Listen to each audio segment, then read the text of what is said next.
Hello, everybody, and happy Good Friday. It is Friday, April 2nd, 2021. My name is Stephen Mead with Domicile Real Estate, and this is our SoCal first-time home buyer market update. Once again, that's Domicile Real Estate, where we are on a mission to help California's renters become homeowners. And this is our market update that is specifically geared towards entry-level buyers. So we actually look at that entry level of the market, dividing into both condos and entry-level single-family homes.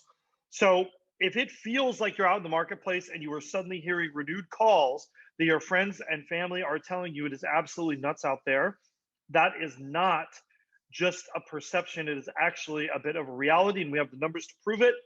Kind of some interesting changes happening, some things that maybe we didn't really anticipate. So let's go ahead and jump into these.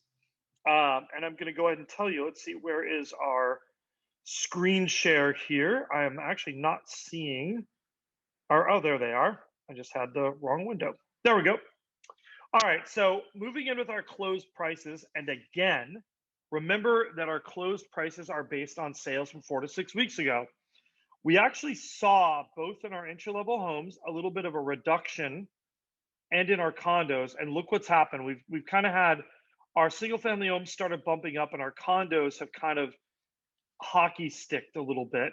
Any relief we got is getting erased, and it looks like our single-family homes again are going to head for sort of a top number. We did hit a 690 as our first quartile or 25th percentile price for our entry-level 3-bedroom, 2-bath homes.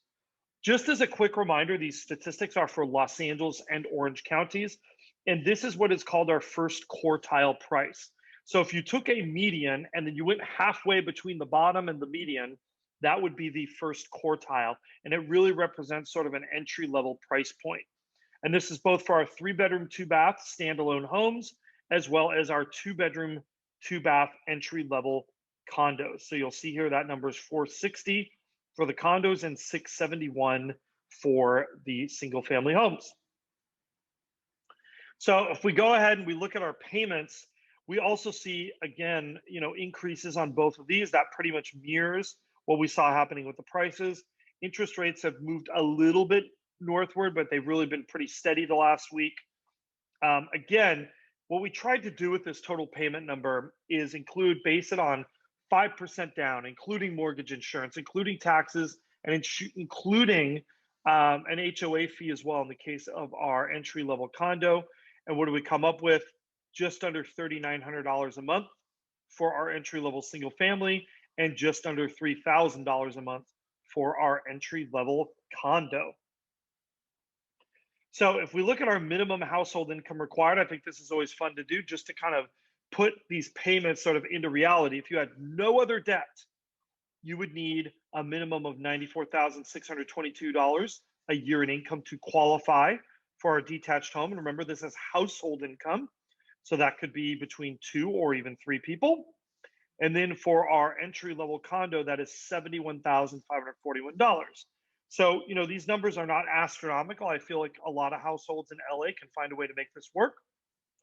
Our affordability continues to, these payments are going up. I still think we are well in line with inflation and with potential wage growth. So I don't think these are getting out of control by any means. And I think it's really important to sort of remember that. Now, if we look at our availability of housing, that's really sort of where the news is this week. And, if you watch this chart, this is our 14-day absorption rate. And we look over the past 2 weeks, and we try to take a look at all the homes that came on the market in the last 2 weeks and all the homes that went into escrow in the last 2 weeks. And we look at those numbers and compare how fast are the new listings getting eaten up, right? What is our rate that we are running through? What's our rate of properties coming out of the market, and what is our rate of properties being gobbled up off the market? And we try to reconcile those into sort of this absorption rate number. And I think the real interesting story here is look what happened. We've been talking about how close the condo market has been and even exceeding the single family home market in the past couple of weeks. And look what happened this week. we actually see that that condo absorption rate took a dive. That actually means that relatively speaking, condos are less competitive than single family homes. And if we look here at our entry level single family home, that is back above 90% there at 91%. And if you remember, our very loose guideline for this is that anything in the 80s is a very competitive market for buyers, and anything in the 90s is a hyper competitive market for buyers. Anything over 100% is just pretty much crazy town. So we're back to seeing just 10, 15 offers on every single listing, or at least every single viable listing. And I, given what this looks like, I don't see this coming week changing very much based on that. Now we have our total inventory, and this is kind of another little bit of a story, right? That sort of explains why we're seeing the prices going up, why we are seeing these absorption rates where they are. You know, for the longest time, we had a whole lot of condo inventory, and guess what? Now these markets have basically evened out to the point where we have almost exactly similar condo and entry level single family home inventory. And you know what else is interesting to see is we've kind of been on a little bit of a roll here with single family inventory increasing to its highest level since the beginning of the year. And now we have retreated a little bit. And I think that's really disappointing, right? Because I'm going to go off screen share for a second. One of the things that we've been talking about, right, is that slowly that market has been getting a little bit easier for buyers. And you know what this tells me is that that was pretty much short-lived, right? And we're just not seeing the amount of inventory coming into the market in the spring that usually breaks things wide open. And normally around this time of year, end of March, beginning of April, what we start to see is just a big jump in inventory. And what that does is that kind of helps temper the market a little bit, because right now what we have is we have springtime demand starting to go up, and we're not seeing the listings really come in at the same rate. The exception to that is that the condo market did get a little bit easier this week.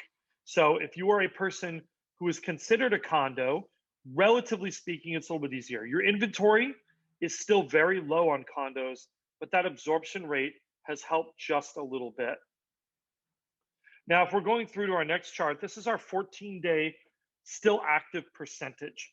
And you know, the sort of negative news here, right, is that our entry-level single-family homes took a dive, meaning that this is a new low point for us, meaning of all the properties that came online in the last 14 days in our entry-level single-family category, the fewest percentage since we have been tracking is still available. So these listings are just getting gobbled up as soon as they hit the market. That's probably not telling you anything that you don't already know, but it's important to know, relatively speaking, you know, if you wrote offers last week and they weren't getting accepted, you're going to have to be even more aggressive this week. You're going to have to be extra aggressive to have a chance of getting an offer accepted. The good news here is look what's happening in our condo segment. That appears to have cooled a little bit.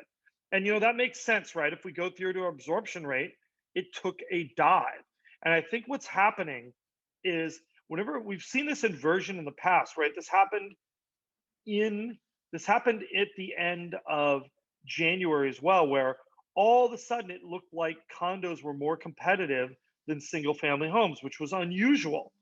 And I think what's going on here is, I think you reached a point, right, where a bunch of people jumped ship to condos, then that got really competitive, and then they jumped back to single family homes. And so what you're seeing is this condo statistic, I think, is primarily being driven by a temporary reduction in demand.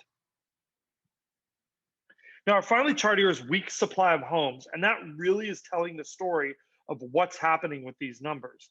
So if you look, you know, we actually saw our conditions worsen for our blue line here, which is our entry-level single-family homes. We have fewer weeks of inventory. So that not only looks at the absolute number of homes available, but how fast are those homes going into escrow? What is our run rate? And what that says is we are now down to just 2.5 weeks of inventory of single-family homes, meaning if no new homes came on the market and that rate continued, in exactly 2.5 weeks, there would be 0 homes on the market, none. Our low point for here was 2.43 weeks. So we are trending dangerously close to that, whereas all of last year, we were actually close to 4 weeks of inventory. I think that really tells us about a lot about where we are. If we go back here and look at condos, the condo week supply numbers are getting better. They are still very, very low by the standards of where we were last week, but they are better than they were 2 weeks ago. So if you're looking at a condo, especially an entry level condo, which is what the statistic is tracking, you will find that your market is actually a little bit less competitive. Now, why is that? Why do we think that that condo market is a little less competitive? Well, I think my primary reason is I think that the condo market is more susceptible to sort of price related demand changes. Meaning if the payment goes up $100, that might cut out a lot more people than it does in the single family home category.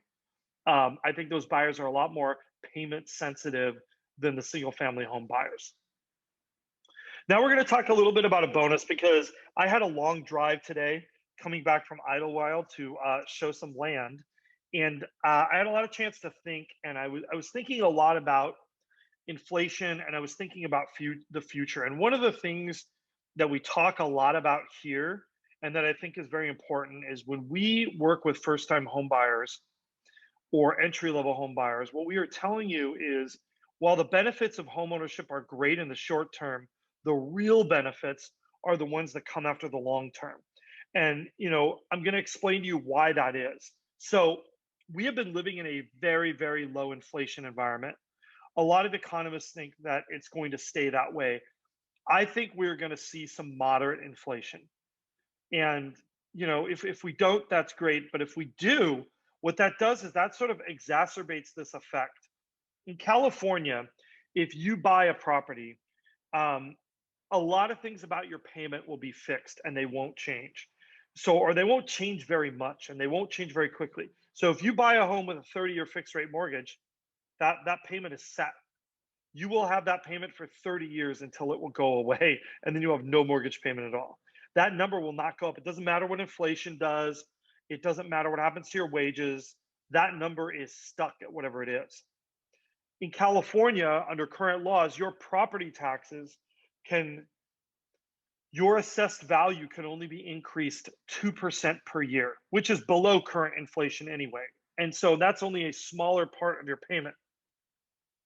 So the net result of this is when you buy, your payment cannot go up very fast, like less than 0.5% a year, maybe, right? Even if property taxes go up by their max amount, even if your HOA fee increases, even if your homeowner's insurance goes up, you're really limited in how much that payment can go up.